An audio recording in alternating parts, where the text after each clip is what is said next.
And today, the CEOs of the nation's major airlines testified before a Senate committee over the thousands of flight cancellations and staffing shortages that we've seen recently. These travel delays come even after $54 billion in taxpayer money goes to help airlines prevent this exact problem. American Airlines says it plans to hire 18,000 workers next year.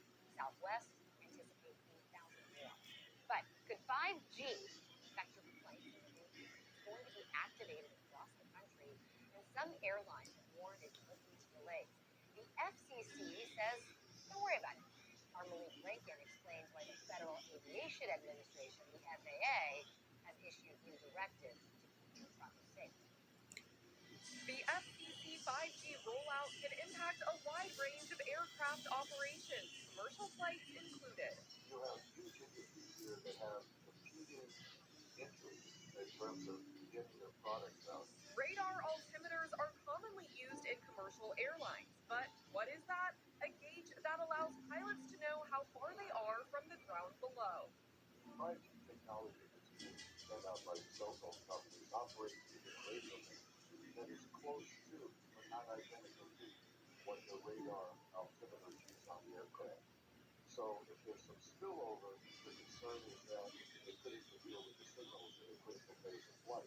Simply put, the 5G rollout could make it more difficult for a pilot to land safely, especially on days with less than favorable weather conditions.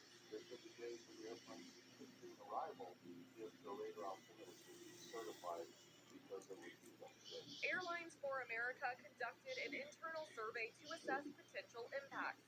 In a statement based on A4A members' 2019 flight data, quote, approximately 345,000 passenger flights, 32 million passengers, and 5,400 cargo flights would have been impacted in the form of delayed flights, diversions, or cancellations.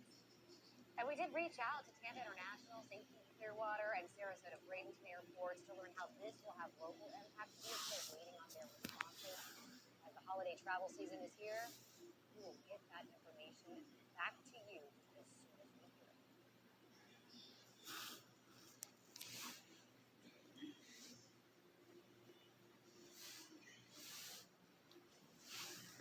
Okay, so here's the thing with 5G. 5G uses the frequency of 24 gigahertz. Gigahertz is a unit of measurement along this larger electromagnetic spectrum. You know all about this. You're familiar with this. AM radio waves, FM radio waves. There's cell phones, Wi-Fi. You get into the higher wavelengths, you get into things like TV remotes, visible light, medical x-rays, so on and so forth. So you're probably saying at this point, well, what does that have? Right?